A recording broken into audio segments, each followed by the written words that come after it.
Programme احکام شریعت اور فرض علوم سے متعلقہ تفصیل کے ساتھ ایک دفعہ پھر آپ کے سامنے موجود ہیں۔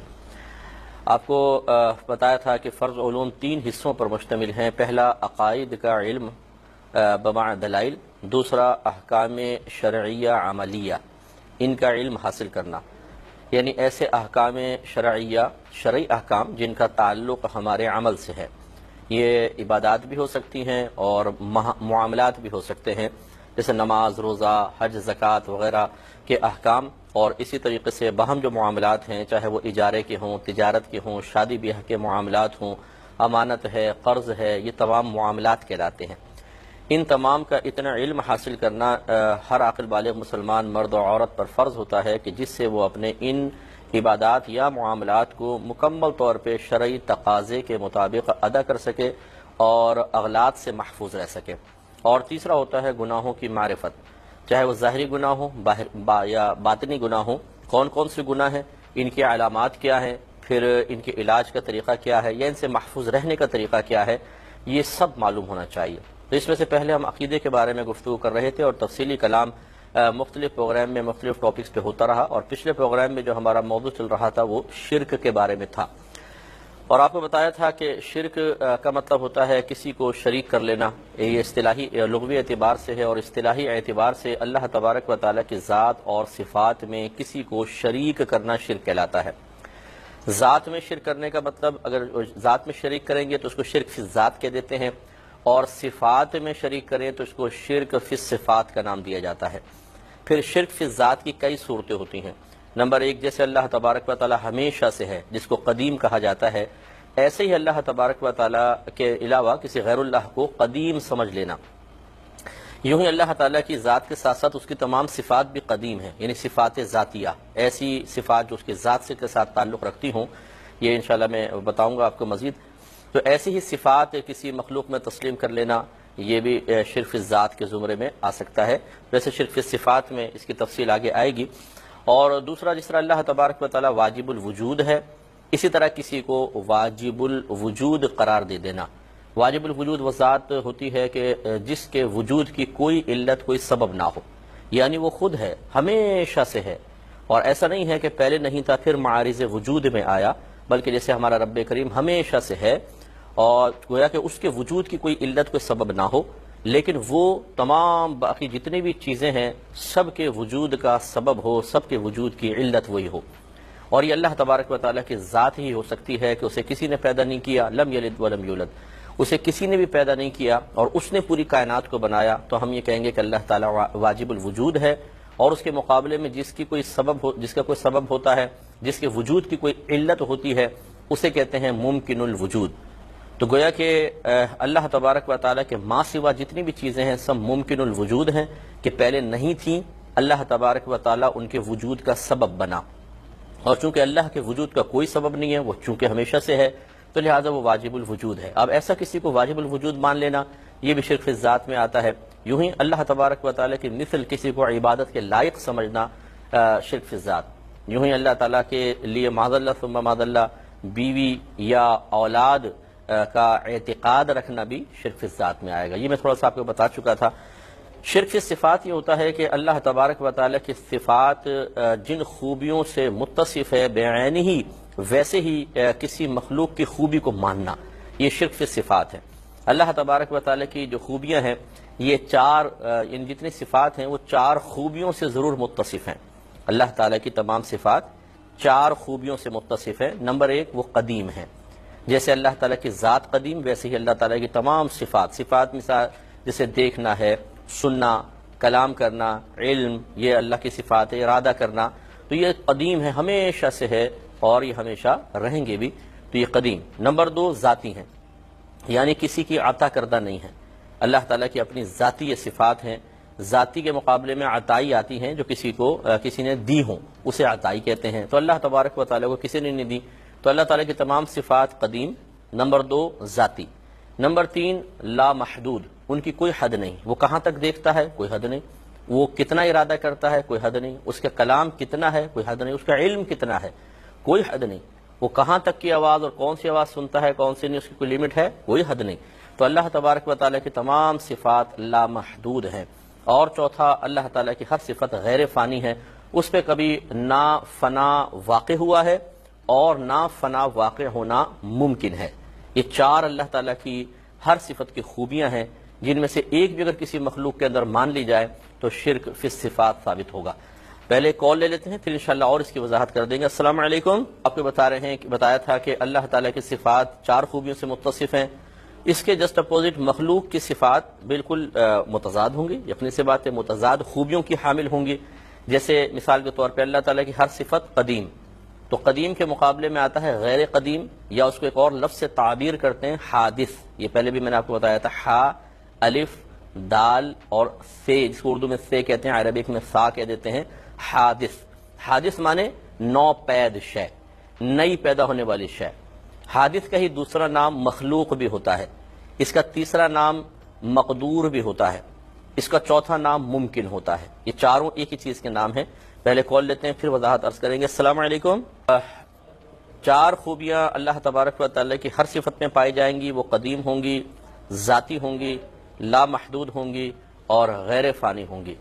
اس کے مقابلے میں مخلوق کی صفات بالکل دیگر متضاد خوبیوں سے متصف ہوں گی۔ اللہ تعالیٰ کی قدیم تو ان کی حادث، اللہ تبارک و تعالیٰ کی ذاتی مخلوق کی تمام صفات عطائی، اللہ تعالیٰ کی لامحدود مخلوق کی محدود، اور اللہ تعالیٰ کی غیر فانی اور مخلوق کی صفات پر فنا کا واقع ہونا ممکن ہے، یا تو وہ فنا ہو جاتی ہیں یا فنا ہونا کم از کم ممکن ہوتا ہے، جبکہ اللہ تعالیٰ کی صفات پر نہ کبھی فنا واقع ہو سکتا ہے، یعنی ممکن ہی نہیں، اور نہ کبھی واقع ہوا ہے۔ تو اب یہ فرق تو ہے۔ اب اگر کوئی کہے کہ نہیں، میں کسی بھی مخلوق کی صفت کو معاذ اللہ قدیم مانوں گا کہ ہمیشہ سے اس کے پاس ہے، ذاتی مانوں گا کسی نے اس کو عطا نہیں کی ہے، لامحدود مانوں گا اور غیر فانی مانوں گا، تو وہ پھر شرک صفات میں مبتلا ہو سکتا ہے، بلکہ ہو جائے گا۔ لیکن اس میں تھوڑی سی میں اور وضاحت عرض کر دیتا ہوں۔ اب یہ یوں لے لیں، مثال کے طور پہ نبی کریم صلی اللہ علیہ وسلم کا علم مبارکہ ہے۔ اب اس میں دیکھیں، اللہ تعالیٰ کا علم ایک صفت ہے، نبی کا علم بھی نبی کی صفت ہوگی۔ تو اللہ تعالیٰ کا علم قدیم ہے، نبی کا علم غیر قدیم ہے۔ اللہ تبارک و تعالیٰ کا ذاتی ہے اور نبی کریم صلی اللہ علیہ وسلم کا عطائی ہے، یعنی اللہ نے عطا کیا ہے۔ اگر کوئی ایک علم کا ذرہ بھی نبی کریم صلی اللہ علیہ وسلم کے لیے ذاتی تسلیم کر لے تو وہ دائرہ اسلام سے خارج ہو جائے گا، یاد رکھیں۔ تو اللہ تبارک و تعالیٰ کا علم مبارکہ قدیم، نبی کا غیر قدیم یا حادث، اللہ تبارک و تعالیٰ کا ذاتی، نبی کریم صلی اللہ علیہ وسلم کا عطائی۔ اللہ تبارک و تعالیٰ کا علم لا محدود، اس کی کوئی حد نہیں، لیکن نبی کریم صلی اللہ علیہ وسلم کے علم مبارکہ کی ایک حد ہے۔ اب یہاں بس ایک بات سمجھنے والی ہے، ہم بعض اوقات یہ کہتے ہیں کہ نبی کریم صلی اللہ علیہ وسلم کا علم لا محدود ہے، اس کی بھائی کوئی حد ہی نہیں ہے، یہ ہم محاورتاً کہتے ہیں، یا یوں سمجھ لیجئے کہ اللہ تبارک و تعالیٰ کے علم کے مقابلے میں نہیں۔ جب نبی کریم صلی اللہ علیہ وسلم کے علم کو عام مخلوق کے مقابلے میں لے کر آئیں گے تو پھر ہم یہ جملہ محاورتاً کہہ سکتے ہیں کہ ہمارا علم تو بڑا محدود ہے، لیکن اللہ کے نبی کا علم تو لا محدود ہے، یہ ہمارے علم کے مقابلے میں۔ لیکن جب نبی کریم صلی اللہ علیہ وسلم کے علم کو اللہ تبارک و تعالیٰ کے علم کے مقابلے میں لایا جائے گا تو پھر لازم یہ ماننا پڑے گا کہ اللہ تعالیٰ کا علم لا محدود اور نبی کریم صلی اللہ علیہ وسلم کا علم محدود ہے، کیونکہ اس کی کوئی نہ کوئی حد ضرور ہے۔ لیکن جیسے علماء نے ارشاد فرمایا کہ رحمت کونین صلی اللہ علیہ وسلم کے علم مبارکہ کی مثال بالکل ایسے ہے جیسے ایک سمندر ہو اور ایک چڑیا اس کے پاس آ کر اپنی چونچ پانی میں ڈال کر منہ اٹھائے تو اس کی چونچ سے ایک قطرہ گرے۔ اب سوچیں کتنا باریک سا قطرہ ہوگا چڑیا کی چونچ سے، اور پھر فرماتے ہیں کہ یہ جو چڑیا کی چونچ سے قطرہ گرا ہے، اس کی مثال ایسی ہے جسے تمام مخلوق کا علم، اور نبی کریم صلی اللہ علیہ وسلم کے علم کی مثال ایسی ہے جیسے یہ سمندر۔ تو آپ اندازہ کریں، لیکن سمندر بھی محدود ہوتا ہے۔ تو بس یوں سمجھ لیں کہ ہم بعض اوقات محاورتاً ایک جملہ کہہ رہے ہوتے ہیں، بعض اوقات حقیقت کے مطابق ایک بات کہہ رہے ہوتے ہیں۔ جب محاورتاً کہیں گے تو نبی کریم صلی اللہ علیہ وسلم کے علم مبارکہ کو لامحدود کہہ سکتے ہیں، لیکن اصل عقیدہ یہی ہو کہ وہ ہے محدود لیکن ہمارے مقابلے میں لامحدود، اور حقیقی طور پر جب بیان کریں گے تو گویا کہ اللہ تعالیٰ کے علم مبارکہ کے مقابلے میں لا کر بیان کریں تو اس وقت ہم یہی کہیں گے کہ اللہ تعالیٰ کا علم لا محدود ہے اور نبی کریم صلی اللہ علیہ وسلم کے علم کی کوئی نہ کوئی حد ضرور ہے۔ چوتھا جو ہے فنا ہونے والا معاملہ، اللہ تبارک و تعالیٰ کا علم نہ کبھی فنا ہوگا نہ اس پر فنا واقع ہونا ممکن ہے۔ لیکن نبی کریم صلی اللہ علیہ وسلم کے علم مبارکہ پر فنا واقع ہونا ممکن ہے، اگرچہ واقع ہوگی نہیں۔ وجہ اس کی یہ ہے کہ اللہ تبارک و تعالیٰ نے اپنے حبیب کریم صلی اللہ علیہ وسلم کے لیے خود قرآن عظیم میں ارشاد فرمایا وَلَلْآخِرَةُ خَيْرٌ لَكَ مِنَ الْأُولَى۔ تو مفسرین فرماتے ہیں کہ نبی کریم صلی اللہ علیہ وسلم کو جو کچھ اللہ نے عطا فرمایا وہ تنزلی کا شکار نہیں ہوگا، کیونکہ اس کا مطلب یہ ہے کہ آپ کے لیے ہر آنے والی گھڑی پہلی گھڑی سے افضل ہے، تو گویا کہ آپ کے فضائل، آپ کے کمالات، آپ کی صفات میں روز بروز اضافہ ہی ہوگا، اس میں کمی واقع نہیں ہوگی، کیونکہ اللہ تعالیٰ نے قرآن عظیم میں بیان فرما دیا۔ تو گویا کہ جو علم آپ کو اللہ نے عطا فرمایا وہ آپ سے لیا نہیں جائے گا، اب وہ مائل بترقی ہی رہے گا۔ تو آپ یوں کہہ سکتے ہیں کہ اس پہ فنا واقع نہیں ہوگا، کیونکہ اللہ کا وعدہ ہے کہ آپ کے علم میں تو ترقی ہوتی چلی جائے گی، لیکن ہاں یہ عقیدہ رکھنا بہت ضروری ہے کہ اس پر فنا واقع ہو سکتی ہے، اگرچہ نہ ہو۔ جیسے یہ میں گلاس اٹھا کر کیمرے پہ مار سکتا ہوں، میرے اندر طاقت ہے، یہ ممکن تو ہے نا، لیکن کیا ایسا واقع بھی ہوگا؟ نہیں ہوگا۔ تو اس لیے بعض چیزیں ممکن ہوتی ہیں لیکن وقوع پذیر ویسی نہیں ہوتی ہیں۔ یہ ہو سکتا ہے کہ آپ گھر کی 3 منزلہ عمارت سے چھلانگ لگا دیں، ممکن تو ہے، لیکن کیا لگائیں گے؟ واقع نہیں ہوگا۔ ایسے ہی یہ چیز ہے۔ اس پہ مزید کلام کریں گے ایک مختصر سے بریک کے بعد۔ بسم اللہ الرحمن الرحیم۔ بس تھوڑے سے 2 اس پہ کلمات ذکر کر کے پھر انشاءاللہ مسائل کی طرف آئیں گے۔ آپ کو بتایا کہ نبی کریم صلی اللہ علیہ وسلم کے علم پر فنا واقع ہونا ممکن ہے، لیکن واقع ہوگی نہیں۔ ممکن اس لیے ہم کہہ رہے ہیں کہ اللہ تبارک و تعالیٰ کے علم مبارکہ اور مخلوق کے علم میں واضح فرق قائم کرنا ضروری ہے، ورنہ ہم شرک کے مرتکب ہو سکتے ہیں۔ لہذا نبی کریم صلی اللہ علیہ وسلم کے علم پر فنا واقع ہو سکتی ہے، ممکن ہے، نہ اللہ تعالیٰ کے علم پر ممکن نہیں۔ ہاں یہ ضرور ہے کہ نبی کریم صلی اللہ علیہ وسلم کا علم فنا ہوگا نہیں، یعنی ایسا نہیں ہے کہ آپ سے تمام علم سلب کر لیا جائے، اس لیے کہ اللہ تبارک و تعالیٰ نے آپ کے لیے روز بروز آپ کے فضائل و کمالات میں ترقی کی بشارت عطا فرمائی ہے۔ وَلَلْآخِرَةُ خَيْرٌ لَكَ مِنَ الْأُولَى۔ اے حبیب کریم صلی اللہ علیہ وسلم، آپ کے لیے ہر آنے والی گھڑی پچھلی سے بہتر ہے۔ بعضوں نے کہا کہ آخرت دنیا سے بہتر ہے، یوں ترجمہ بھی کیا ہے بعض نے مفسرین نے، لیکن اس میں پھر نبی کریم صلی اللہ علیہ وسلم کی وہ خصوصیت ظاہر نہیں ہوگی کہ جو یہاں بیان کرنا مقصود ہے۔ وہ تو ہر شخص کے بارے میں ہے کہ اس کی آخرت اس کی دنیا سے بہتر ہے۔ صحیح یہی ہے جو مفسرین کرام نے بیان فرمایا، اکثر نے جو یہی رکھا ہے کہ آپ کے فضائل و کمالات بڑھتے چلے جائیں گے، ان میں تنزلی نہیں ہے۔ تو اب ایک چیز بس یہ یاد رکھیں کہ واقع ہو سکتی ہے، ممکن ہوتی ہے، لیکن حقیقتاً واقع نہ ہو۔ جیسے میاں بیوی میں طلاق ہو سکتی ہے، یہ تو ممکن ہے، شوہر طلاق دے سکتا ہے، لیکن ہو سکتا ہے پوری زندگی نہ دے، تو ہم یوں کہیں گے کہ ان کی طلاق ہونا ممکن تو ہے لیکن واقع نہیں ہوئی۔ ایسے ہی نبی کریم صلی اللہ علیہ وسلم کا معاملہ ہے۔ ایک کالر ہمارے ساتھ ہیں، السلام علیکم۔ تو اب خلاصہ کلام یہ ہوا کہ اللہ تعالیٰ کی صفات 4 خوبیوں سے متصف ہیں، یہ آخری کلام ہے، پھر انشاءاللہ جوابات کی طرف آئیں گے۔ نمبر 1 قدیم، نمبر 2 ذاتی، نمبر 3 لا محدود، نمبر 4 غیر فانی۔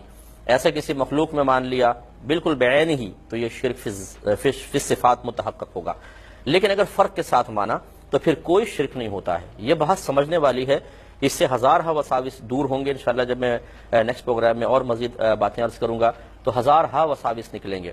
اب دیکھیں، سننا ایک صفت ہے، اللہ تعالیٰ بھی سنتا ہے اور آپ اور میں بھی سنتے ہیں۔ دیکھنا ایک صفت ہے، اللہ تعالیٰ بھی دیکھتا ہے، ہم بھی دیکھتے ہیں۔ علم ایک صفت ہے، اللہ تعالیٰ کے پاس بھی علم ہے، ہمارے پاس بھی ہے۔ کیا یہ شرک ہے اگر میں یہ کہوں کہ میرے پاس علم ہے، میں دیکھتا ہوں، میں سنتا ہوں؟